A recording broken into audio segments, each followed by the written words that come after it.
नमस्कार दोस्तों और स्वागत है आपका 100% इंग्लिश के यूट्यूब चैनल पर। दोस्तों आज की इस वीडियो में हम लोग डिस्कस करेंगे अफ्रीकन राइटिंग्स को। ये बेसिकली पोस्ट कॉलोनियल राइटिंग्स की तरह ही होती है। बस इस सब्जेक्ट में हमको अफ्रीका के इंटरनल स्ट्रगल और पॉलिटिक्स को भी समझना होगा। हर एक टेक्स्ट की हम लोग इस वीडियो में डिटेल्ड समरी देखेंगे और साथ ही देखेंगे कुछ इंपॉर्टेंट क्वेश्चंस जो कि शायद आपको आपके एग्जाम्स में भी देखने को मिले। वीडियो काफी इंसाइटफुल और डिटेल्ड होने वाला है। मिलता हूँ आपसे वीडियो के एंड में। सबसे पहले दोस्तों ये समझते हैं कि हम अफ्रीकन लिटरेचर पढ़ क्यों रहे हैं। देखिए सैकड़ों सालों से यूरोपियन कॉलोनाइजर्स यानी अंग्रेजों ने अफ्रीका पर राज किया था। उन्होंने सिर्फ जमीन पर ही कब्जा नहीं किया बल्कि अफ्रीकन लोगों की हिस्ट्री और उनके कल्चर, उनकी लैंग्वेजेस को भी दबाने की कोशिश की। कॉलोनाइजर्स ने दुनिया को ये बताया कि अफ्रीका एक डार्क कॉन्टिनेंट है जहाँ कोई सिविलाइजेशन या फिर हिस्ट्री नहीं है। आप इस पॉइंट पर अब खास ध्यान दीजिए। अफ्रीकन लिटरेचर बेसिकली एक literature of retrieval and resistance है। इसको एक सिंपल एग्जांपल से समझिए। इमेजिन कीजिए कि कोई अजनबी आपके घर में घुस आता है, आपसे कहता है कि आपकी भाषा और आपके तौर तरीके सब गलत है, और फिर वो आपके बारे में एक ऐसी किताब लिखता है जिसमें वो बताता है कि आप खुद अपना घर नहीं चला सकते। तो आप क्या करेंगे? आप वो पेन वापस छीनेंगे और अपनी सच्ची कहानी खुद लिखेंगे, राइट? बिल्कुल यही काम पोस्ट कॉलोनियल अफ्रीकन राइटर्स ने किया था। उन्होंने अपनी हिस्ट्री और अपनी आइडेंटिटी को वापस रिक्लेम किया। तो चलिए अब हम आते हैं हमारे सिलेबस के पहले यूनिट पर। सिलेबस का यूनिट 1 शुरू होता है एक बहुत ही पावरफुल नॉवल से जिसका नाम है इफुरू, जिसे फ्लोरा नोपे ने 1966 में लिखा था। इसमें हमको ये याद रखना है कि फ्लोरा नवापा पहली अफ्रीकन औरत थी जिन्होंने इंटरनेशनली इंग्लिश में कोई नॉवल पब्लिश किया था। इनसे पहले जितने भी फेमस अफ्रीकन राइटर्स थे जैसे शिनुआ अशेबे, वो सब मेन थे और उनकी कहानियों में वुमेन को सिर्फ बैकग्राउंड में रखा जाता था, जैसे साइलेंट वाइफ्स या फिर विक्टिम्स। फ्लोरा नवापा ने इस मेल डोमिनेटेड नैरेटिव को बिल्कुल बदल दिया और पूरी कहानी एक वुमेन के पर्सपेक्टिव से लिखी।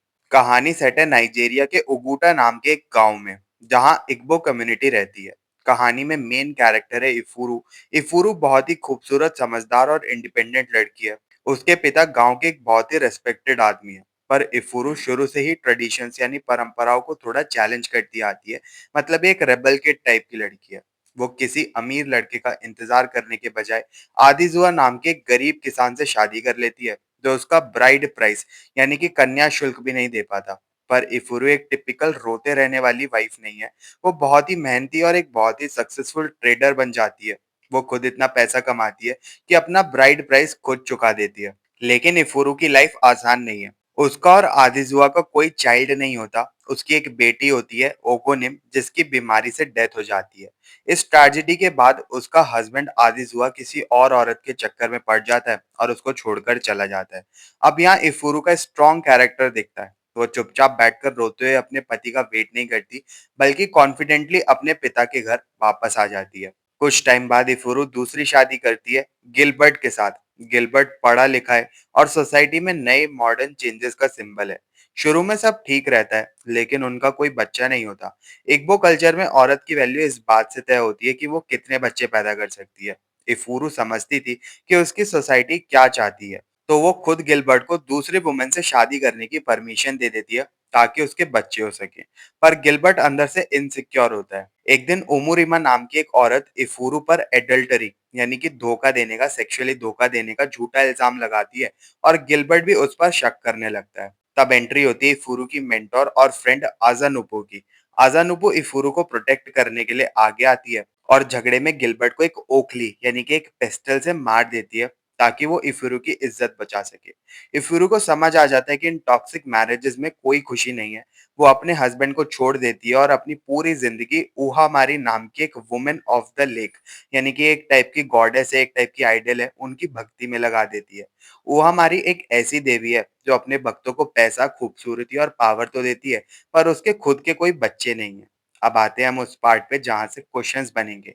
ये एग्जामिनर के फेवरेट टॉपिक्स में से एक है। अगर इफुरू से क्वेश्चन आया तो आपको इन की टर्म्स को अपने आंसर्स में जरूर मेंशन करना है। सबसे पहला है वुमेनिज्म। अफ्रीकन फेमिनिज्म को हम वुमेनिज्म कहते हैं। वेस्टर्न फेमिनिज्म जहां सिर्फ एक औरत की इंडिविजुअल आजादी की बात करता है, वहीं वुमेनिज्म पूरी कम्युनिटी की बात करता है। इफुरू अपनी सोसाइटी के रूल्स को पूरी तरह डिस्ट्रॉय नहीं करती, बल्कि उस कम्युनिटी में रहते हुए अपनी जगह बनाती है और अपने लोगों की मदद करती है। Nego feminism, feminism of negotiation. इफुरु डायरेक्ट बगावत नहीं करती, वो मेल डोमिनेटेड सोसाइटी के रूल्स के साथ नेगोशिएट करती है।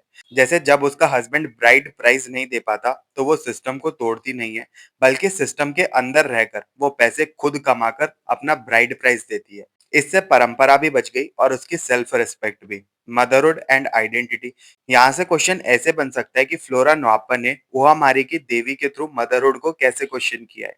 देखिए, इग्बो कल्चर मानता था कि बिना बच्चे की एक वुमेन इनकम्प्लीट है, पर कहानी के एंड में इफुरु उस देवी की पूजा करती है जिसके पास वेल्थ और पावर तो है, बट लेकिन बच्चे नहीं है। इसका मतलब है कि एक वुमेन अपने अस्तित्व में खुद पूरी है, खुद कंप्लीट हो सकती है, बिना बच्चे पैदा किए भी, और अपने काम और अपनी इंडिपेंडेंस के दम पर वो आगे भी बढ़ सकती है।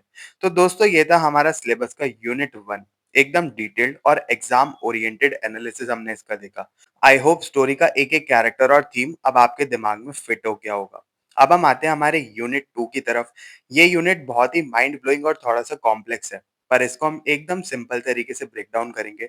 हम बात कर रहे हैं वोल्फ सोएनका के लिखे गए एक मास्टरपीस प्ले के बारे में, जिसका नाम है डांस ऑफ द फॉरेस्ट। इसमें हमको ये याद रखना है कि वोल्फ सोएनका अफ्रीका के पहले Nobel prize winner in the literature थे। जब 1960 में नाइजीरिया को अंग्रेजों से आजादी यानी कि इंडिपेंडेंस मिल रही थी, तो वहां की गवर्नमेंट ने उन्हें एक प्ले लिखने को कहा जो नए देश की खुशियां मनाए और एक ब्राइट फ्यूचर दिखाए। लेकिन स्वयं सोसाइटी के खोखलेपन को जानते थे। उन्होंने एक सिंपल हैप्पी कहानी नहीं लिखी, बल्कि सोसाइटी को एक मिरर दिखाया और एक डार्क सटायरिकल वार्निंग लिख डाली।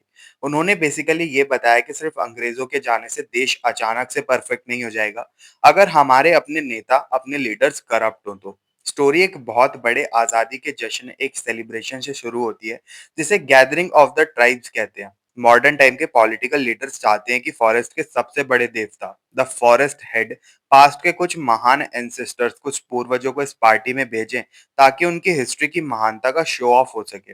लेकिन फॉरेस्ट स्पिरिट्स महान हीरोज की जगह तो बहुत ही ट्रैजिक फिगर्स को भेज देते हैं। एक है डेड मैन और एक है डेड वुमेन। ये वो लोग थे जिन्हें सदियों पहले बेरहमी से मार दिया गया था। इनका आना सेलिब्रेशन का मूड खराब कर देता है, पर ये इसलिए भेजे गए हैं ताकि मॉडर्न लोग अपनी पुरानी मिस्टेक्स और डार्क हिस्ट्री को फेस कर सके, ना कि सिर्फ झूठी तारीफें सुने। आप इस पॉइंट पर अब खास ध्यान दीजिए। सोयनका ने यहाँ एक ब्रिलियंट थ्रेटिकल टेक्निक का यूज किया है, जिसे हम कहते हैं डबलिंग। प्ले में एक्टर्स डबल रोल्स प्ले करते हैं। एक रोल मॉडर्न टाइम में होता है और एक रोल 800 साल पहले कोर्ट ऑफ माता खबीरू के फ्लैशबैक में होता है। ये टेक्निक बेसिकली ये दिखाती है कि आज के मॉडर्न कैरेक्टर्स एक्चुअली अपने करप्ट पूर्वजों, अपने एंसेस्टर्स का ही रूप है। यहाँ 3 मेन कैरेक्टर्स हैं। एक है डेमोके। ये आज के टाइम में एक आर्टिस्ट, एक स्कल्पचर है, जिसने प्रोफेशनल जेलेसी में अपने ही अपेरेंटिस का खून कर दिया था। पास्ट में ही एक डरपोक कोर्ट पोएट था। ये कैरेक्टर दिखाता है कि एक आर्टिस्ट फ्लॉड हो सकता है, पर सोसाइटी को मिरर दिखाने का काम भी उसी का होता है। रोला इसमें दूसरी मेन कैरेक्टर है। ये आज की दुनिया में एक अमीर और हार्टलेस प्रोस्टिट्यूट है। पास्ट में एक बहुत ही जालिम रानी थी, जिसका नाम था क्वीन मैडम टॉर्टॉइस। ये एलीट क्लास के बुरे नेचर को दर्शाती है। आधे ने भी, ये आज के करप्ट पॉलिटिशियन है, जो एक ट्रक एक्सीडेंट के कवर अप में शामिल है, जिसे प्ले में चिमनी ऑफ एरेको कहा गया है। पास्ट में कोर्ट का हिस्टोरियन था, जो राजा के गलत युद्धों, उनके अनजस्ट वॉर को सही ठहराता था। ये एग्जामिनर के कुछ फेवरेट टॉपिक्स में से एक है, और इन कीवर्ड्स के बिना आपका आंसर अधूरा रहेगा। सबसे पहला कीवर्ड है cyclical nature of history. Exam में आंसर्स लिखते टाइम आपको इसका जिक्र जरूर करना है। सो इनका दिखाते हैं कि हिस्ट्री एक सीधी लाइन, एक स्ट्रेट लाइन नहीं है जो हमेशा आगे बढ़ती है, बल्कि हिस्ट्री एक लूप है, जिसे वो मोबियस स्ट्रिप से कंपेयर करते हैं। इंसान अपनी ग्रीड और करप्शन को हर सदी में रिपीट करता है। जो करप्शन 800 साल पहले था, वही आजादी के दिन आज के नेताओं में भी है। पोस्ट कॉलोनियल डिसइल्यूजनमेंट, इसका मतलब है आजादी की जो खुशी थी, वो एक इल्यूजन थी। तो इनका इस प्ले के थ्रू वार्निंग दे रहे हैं कि नए अफ्रीकन लीडर्स पुराने व्हाइट कॉलोनाइजर्स जितने ही लालची और ऑप्रेसर भी बन सकते हैं। द फोर्थ स्टेज, ये एक स्पिरिचुअल योरुबा कॉन्सेप्ट है। ये बेसिकली एक ट्रांजिशन जोन या फिर एक एबीस है। ये इंसानों की दुनिया, मरे हुए लोगों की दुनिया और उनकी दुनिया जिनका अभी जन्म नहीं हुआ है, इन तीनों के बीच का एक गैप है। एक ऐसी जगह जहां लॉजिक काम नहीं करता और फ्यूचर बनाने के लिए एक आर्टिस्ट को इस क्योस में कूदना पड़ता है। इसका क्लाइमैक्स क्या है बुक का? यहाँ से क्वेश्चन कुछ ऐसे बन सकता है कि प्ले के क्लाइमैक्स में हाफ चाइल्ड का क्या रोल है? प्ले के एंड में एक आधी अधूरी जन्म ली हुई बच्ची की एंट्री होती है, द हाफ चाइल्ड जिसे हम कहते हैं। ये बच्ची डायरेक्टली आजाद हुए नए देश न्यू नाइजीरिया या फिर अफ्रीका के फ्रगाइल और एंडेंजर्ड फ्यूचर का सिंबल है। कुछ बुरे स्पिरिट्स उस बच्ची को डिस्ट्रॉय करने की कोशिश करती हैं, पर डिमोके जो कि हमारा आर्टिस्ट है, अपनी जान रिस्क पर डालकर उस हाफ चाइल्ड को बचा लेता है। इसका मेन मैसेज ये है कि सोसाइटी चाहे कितनी भी करप्ट हो, एक इंडिविजुअल का सही एक्शन पास्ट के मिस्टेक्स को ठीक कर सकता है और फ्यूचर को बचा भी सकता है। तो दोस्तों, ये था हमारा यूनिट 2 का एकदम इन डेप्थ ब्रेकडाउन। प्ले बहुत ही डीपली सिंबॉलिक है, इसलिए इन सिंबल्स जैसे the dead man, half child, doubling को अच्छे से अपने दिमाग में बैठा लीजिए और इनको अपने आंसर्स में अच्छे से इंक्लूड कीजिएगा। मुझे पूरी उम्मीद है यूनिट 1 और यूनिट 2 के कॉन्सेप्ट्स आपके दिमाग में एकदम क्रिस्टल क्लियर हो गए होंगे। तो चलिए बिना रुकावट के आगे बढ़ते हैं अपने सिलेबस के यूनिट 3 की तरफ। ये यूनिट पिछले कुछ यूनिट से थोड़ा अलग है, क्योंकि यहाँ हम लंबे नॉवेल्स नहीं बल्कि शॉर्ट स्टोरीज और पोएट्रीज पढ़ेंगे। ये यूनिट बहुत ही डाइवर्स है, क्योंकि ये हमें साउथ अफ्रीका, नाइजीरिया और युगांडा की अलग-अलग सिचुएशंस और इमोशंस के बारे में बताता है। एक-एक करके हम तीनों टेक्स्ट को ब्रेक डाउन करते हैं चलिए। पहला टेक्स्ट है जंप, जिसे 1991 में लिखा गया था। इसे नाडीन गॉर्डिमर ने लिखा था। इसमें हमको ये याद रखना है कि इस स्टोरी का टाइम पीरियड सबसे ज्यादा क्रूशियल है। ये कहानी साउथ अफ्रीका के एक ऐसे फेज में सेट है जिसे हम इंटररेग्नम कहते हैं। इंटररेग्नम को बच्चों की भाषा में समझे तो ये एक ऐसी ऑकवर्ड और अनकंफर्टेबल वेटिंग पीरियड होती है जहां पूरा बुरा वक्त यानी कि अपार्थाइड यानी रंग भेद का सिस्टम खत्म हो रहा है, लेकिन नया अच्छा वक्त यानी डेमोक्रेटिक गवर्नमेंट अभी पूरी तरीके से सेटल नहीं हुई है। ये कहानी एक अननेम्ड व्हाइट आदमी की है। ये आदमी पास्ट में एक मर्कैनरी यानी भाड़े का सैनिक था, जिसने व्हाइट ऑपरेसिव गवर्नमेंट से पैसे लेकर ब्लैक मेजॉरिटी कंट्रीज को बर्बाद करने के लिए काम किया था। इसने यूरोप के आलीशान घरों में बैठकर अफ्रीका में बॉम्ब ब्लास्ट और मैसेकर्स प्लान किए थे। लेकिन जब इस आदमी को रियलाइज होता है कि पुरानी व्हाइट गवर्नमेंट गिरने वाली है और ब्लैक लीडर्स पावर में आने वाले हैं, तो वो डर जाता है।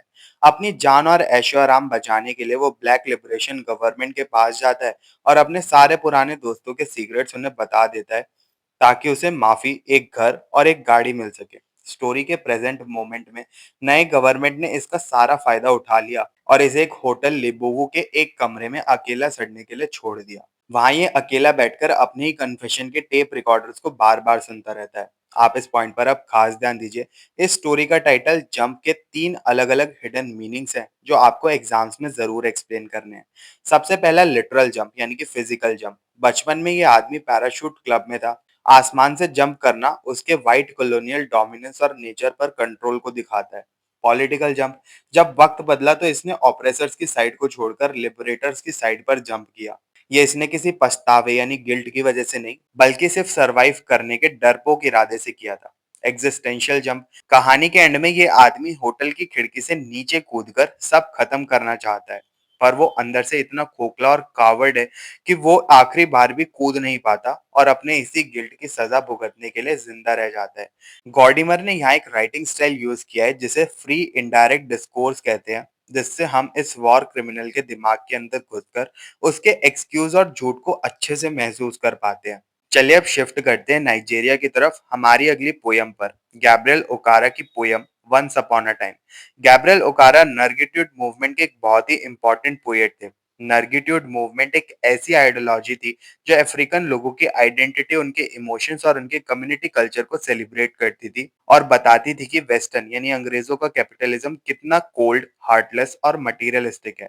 ये पोयम एक ड्रामेटिक मोनोलॉग है, यानी ये एक तरफा डायलॉग है जहाँ एक बाप अपने छोटे बेटे से बात कर रहा है। यहाँ पर ये जो स्पीकर है यानी कि फादर बहुत ही वो दुखी है। क्यों? जब से इनकी सोसाइटी मॉडर्न और वेस्टर्नाइज्ड हुई है, लोगों के अंदर का असली इमोशन खत्म ही हो गया है। इस बात से वो काफी ज्यादा दुखी है। वो अपने बेटे को बताता है कि एक वक्त था जब लोग दिल और आंखों में सच में हंसते थे, पर आजकल लोग सिर्फ दांतों से दिखावे के लिए हंसते हैं और उनकी आंखें आइस ब्लॉक कोल्ड यानी बर्फ जैसी ठंडी और इमोशनलेस होती हैं।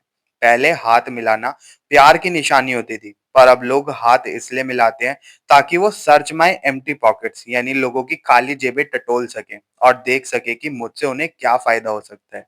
यहाँ से क्वेश्चन ऐसे बन सकता है कि इस पोएम में लॉस ऑफ इनोसेंस और हिपोक्रेसी का थीम कैसे दिखाया गया है। तो ध्यान से सुनिए। यहाँ पर फादर कन्फेस करता है कि सोसाइटी को देखकर वो खुद भी हिपोक्राइट बन गया। उसने सोसाइटी के हिसाब से अपने चेहरे बदलना सीख लिया है, बिल्कुल वैसे ही जैसे लोग कपड़े बदलते हैं। फेसेस लाइक ड्रेसेस, जैसे ऑफिस का चेहरा अलग, पार्टी का चेहरा अलग, ऐसा पोयम में बताया गया। सबसे पावरफुल सीन तब आता है जब बाप शीशे यानी मिरर में खुद की नकली सोशल स्माइल को देखता है। उसे अपनी स्माइल किसी जहरीले सांप के दांत, एक स्नेक्स बेयर फैंग्स जैसी दिखती है। पोयम के एंड में रोल रिवर्स हो जाता है। बड़ा और मैच्योर बाप अपने छोटे मासूम बेटे से भीख मांगता है कि वो उसे वापस सच्चा और असली इंसान बनना सिखाए। ये पोयम का मैंने आपको एक डीप कंटेक्स्ट दिया है। अगर आपको इसकी एक एक लाइन को समझना है और आपको इसके आरटीसीज को तैयार करना है तो नीचे दिए गए लिंक से जरूर देख लें। अब आते हैं इस यूनिट के तीसरे और आखिरी टेक्स्ट पर, जो युगांडा से है। इस पोयम को ओरिजिनली आचोली लैंग्वेज में लिखा गया था और बाद में से इंग्लिश में ट्रांसलेट किया गया। इस पोयम का सेंट्रल कॉन्सेप्ट है मेंटल कोलोनियलिज्म। इसका मतलब है चाहे अंग्रेज देश छोड़कर चले जाएं, पर कुछ अफ्रीकन लोगों के दिमाग में ये बात बैठ गई है कि अंग्रेजों का कल्चर, उनके कपड़े और उनका रहना सहना ही सुपीरियर है और उनका खुद का अफ्रीकन कल्चर बिल्कुल बेकार है। पोयम का नाम है सॉन्ग ऑफ लाविनो। इसको लिखा है ओटोक पी बिटेक ने। ये पोयम एक बहुत ही लंबी वर्स फॉर्म में लिखी गई, यानी कि इस पोयम को गाया जाता है, ऐसी लिखी गई एक कंप्लेंट है। इसे लाविनो गा रही है। लाविनो एक ट्रेडिशनल अनपढ़ यानी कि अनएजुकेटेड पर गांव की बहुत ही वाइज और समझदार औरत है। वो दुखी होकर अपने पति ओकोल के बारे में बता रही है। ओकोल यूनिवर्सिटी पढ़ने गया था और जब वापस आया तो उसने अपने ही लोगों और अपने अफ्रीकन कल्चर से उसे नफरत हो गई।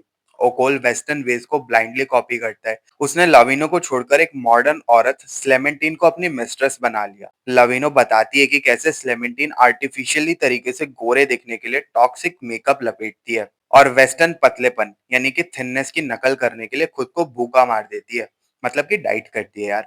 ये एग्जामिनर के कुछ फेवरेट टॉपिक्स में से एक बन सकता है, तो अपने आंसर्स में इन कीवर्ड्स का जरूर यूज करना। एपमैनशिप। पोयम में ओकोल के इस बिहेवियर को एपमैनशिप कहा गया है। जैसे एक बंदर बिना लॉजिक को समझे इंसान की नकल करता है, वैसे ही एजुकेटेड अफ्रीकन लोग बिना सोचे वेस्टर्न कल्चर की नकल करते रहते हैं। Concept of time. इस पोयम में ओकोल वेस्टर्न क्लॉक टाइम यानी समय ही पैसा है इस वाले कॉन्सेप्ट का गुलाम बन गया है, जबकि लाविनो और उसकी सोसाइटी में नेचुरल टाइम, सूरज के उगने और मौसम के हिसाब से उस पर वो सोसाइटी चलती है और उस हिसाब से वो खाना खाते हैं जब उन्हें भूख लगती है। इस हिसाब से वो चलते हैं, ना कि ऐसे कि समय ही पैसा है भाई, टाइम इज मनी, इस कॉन्सेप्ट से वो नहीं चलते। The master proverb.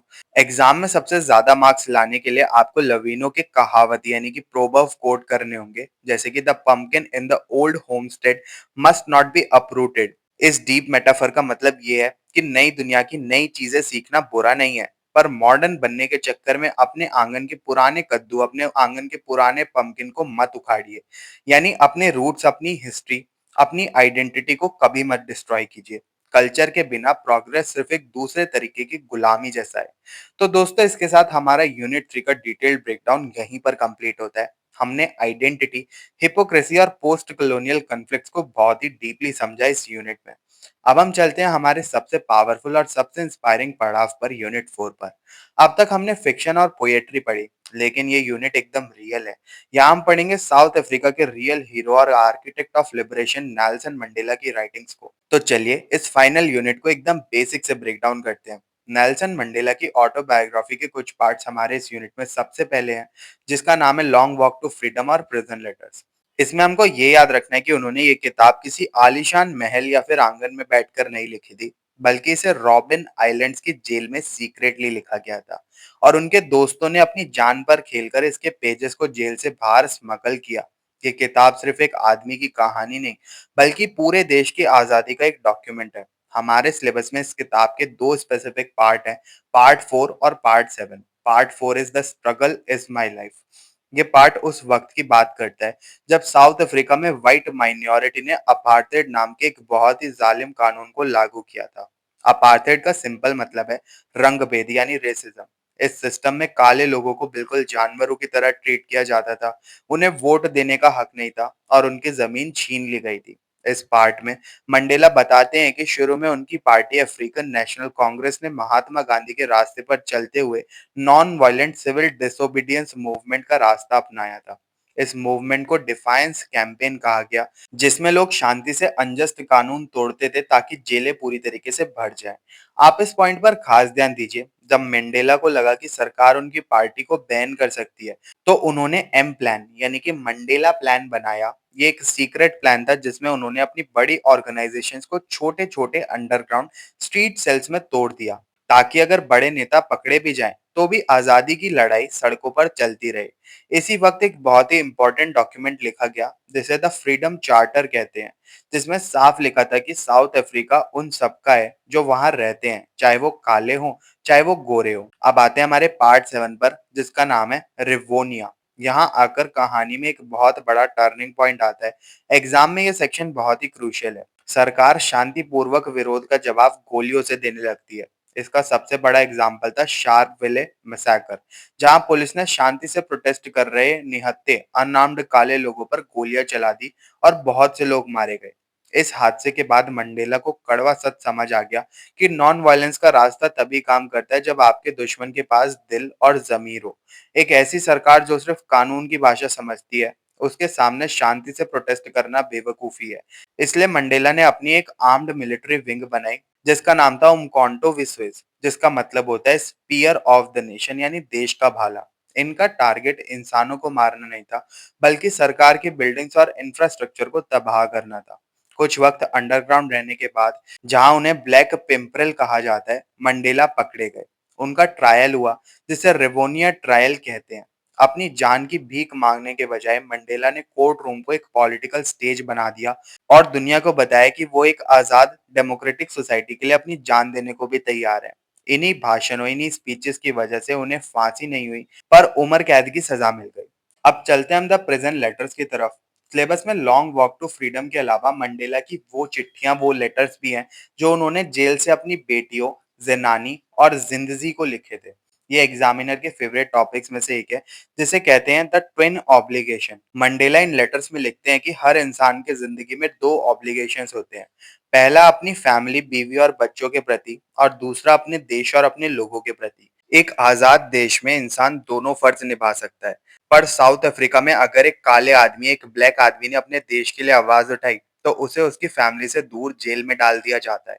ये लेटर्स एक बाप का दर्द दिखाते हैं, जिसने लाखों बच्चों को आजाद देश देने के लिए अपनी खुद की बेटियों का बचपन और उनका प्यार सेक्रीफाइस कर दिया। यहाँ से क्वेश्चन ऐसे बन सकता है कि मंडेला की राइटिंग्स में उबुंटू का कॉन्सेप्ट कैसे दिखता है। उबुंटू एक डीप अफ्रीकन फिलॉसफी है, जिसका मतलब है I am because we are, मैं हूं क्योंकि हम हैं।